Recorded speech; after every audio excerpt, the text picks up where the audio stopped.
సంబంధించిన సంబంధం లేనివన్నీ అడిగారని చెప్పారు. ఓహో, అంటే మీకు ఇన్స్పిరేషన్ మదర్ తెరిసా అన్నమాట. ఇట్లా కన్ఫైన్మెంట్ సెల్ పనిష్మెంట్ లాగా వేయొద్దు అని అడిగారు.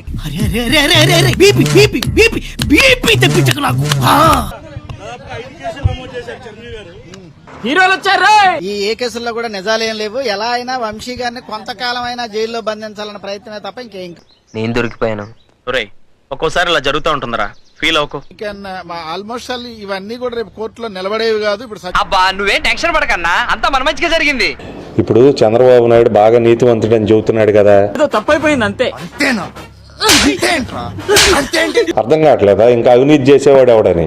కాలు సాయం కూడా చేస్తుంటానండి, తీసుకునే వాళ్ళ అవసరాన్ని బట్టి. అవినీతికి ఆది గురువు చంద్రబాబు నాయుడు అని. అయ్యి బాబోయ్ ఈ సేవలు ఎంత సేవ ఉందని నాకు ఇప్పుడే అర్థమైంది. బాబు ఆడాలని అడ్డం పెట్టు బతికే బతుకు చంద్రబాబుది, Lokesh. A few moments later.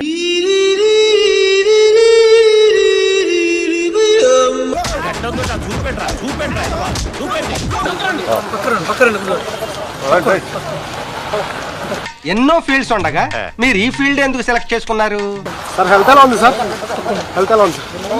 నేనంటే ట్విన్ సిటీస్ మొత్తం నీ కొడుకేమో పరమ చచ్చుదద్దమ్మ సన్నాసి. మన బతుకులేంటో తెలుసుకున్న వాళ్ళతో గొడవ పడతారా? ఆడు కనీసం మంగళగిరిలో ఎమ్మెల్యే కింద గెలవలేకపోయాడు. ఈ ఊరండి మందే.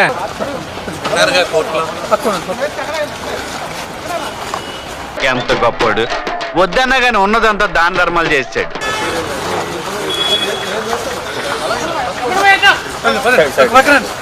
హైదరాబాద్ లో ఇలాంటి ఆయన ఒక్కడుంటే చాలు. దగ్గరకు వచ్చేసింది, నాకు అవసాన దశ వచ్చేసింది. బయటికి రాకుండా పనిష్మెంట్ సెల్ లాగా పోలీసులు దెబ్బలు ఎక్కువ పెడతారు, దెబ్బలు ఎక్కువ కొడతారు. 22 hours లోపలే పెడుతున్నారు. ఎలాగండి బాబు, చిరంజీవి బాలకృష్ణ పిలుద్దాం అనుకుంటే వాళ్ళు షూటింగ్ లో ఉండింటారు. ఈ కేసుకి సంబంధించినవి కాకుండా ఏవేవో వేరే అడిగారని చెప్పారు. మొన్న ఈ మధ్య చూసా, గుంట మంచి పొంగు మీద ఉంది. 10 అంటున్నారు, 8 అంటున్నారు, 9 అంటున్నారు, 11 అంటున్నారు. వాళ్ళ ఇష్టం వచ్చిన సెక్షన్స్.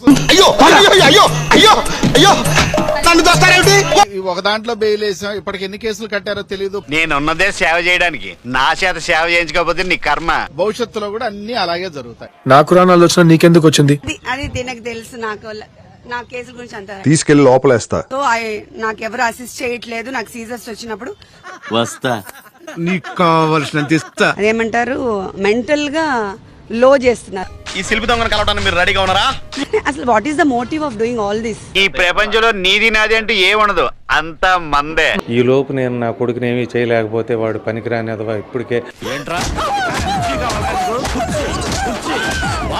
డిప్రెషన్ మోడ్కి తీసుకెళ్లాలని ట్రై చేస్తున్నారు. ఎక్స్క్యూజ్ మీ, అంత సీన్ లేదండి. మనం ఎన్ని పిటిషన్స్ పెట్టినా అసలు వాళ్ళు they are not taking it. భయం వేస్తుందా? మనకి ఫ్రీగా తిరగాలైనా ఇవన్నీ ప్రాబ్లమ్స్ ఉన్నాయి కాబట్టి షేక్ షేక్ షేక్ ఆడిస్తాను రా. మన వాళ్ళని చాలా మంది లోపల ఉన్నారు కదా, ఎవరైనా దగ్గర పెట్టండి. నా పని అంటే మన ఇద్దరం ఉంటే సరిపోద్ది. అట్లా పెట్టినప్పుడు ఆటోమేటిక్ గా ఆ ఫోబియా ఉన్నప్పుడు అలా వస్తుంది.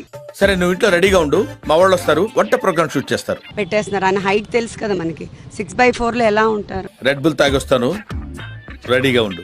ఎందుకంటే అలోన్ గా ఉన్నప్పుడు ఆస్మా వచ్చి కాఫ్ వచ్చి తనకి సీజర్స్ వస్తుంది. మనకి గవర్నమెంట్ ఇంత సేవ చేస్తుంటే నేను పబ్లిక్ ఈ మాత్రం సేవ చేయకపోతే బాగోదు కదా. తప్పు కదా అలా చేయటం. ఇతను జీప్ లో ఎక్కించండి, కొంచెం ఫ్రీగా ఉండే రూమ్ లో పెట్టండి. ఓకే, ట్రై చేస్తా. రూల్స్ ప్రకారం చూసి అసలు ఒక్కటి కూడా కేసు లేదు ఆయన మీద. నేనెవరికైనా నల్ల బాలు నల్ల తాచు లెక్క ఎక్కడో కూర్చోబెట్టేయాలి సింహాసనం మీద. అందరినీ కలిపి ఒక చోట వేయమని మేము అడుగుతున్నాం. కాబట్టి నేను అందరితో 4-5 కలిపి వేయండి. వాళ్ళు శవాన్ని తీసుకెళ్ళడానికి మాత్రమే వస్తారు. ఆ టైంలో హెల్ప్ కావాలి ఆయనకి. ప్రతి ఇంట్లో రాత్రులు జరిగేదే. ఏది లేదు, ఒక్క కేసు కూడా.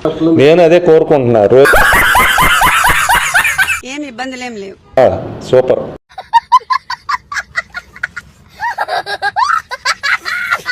చెప్పారు సార్, చెప్పారు కాబట్టి జడ్జి గారు ఓకే అన్నారు. అదే సో ఆ జడ్జి గారు ఏం చెప్పారంటే, ఈ రోజు నీకేదొచ్చో ఏది రాదో నాకు తెలుసుగా భవాని.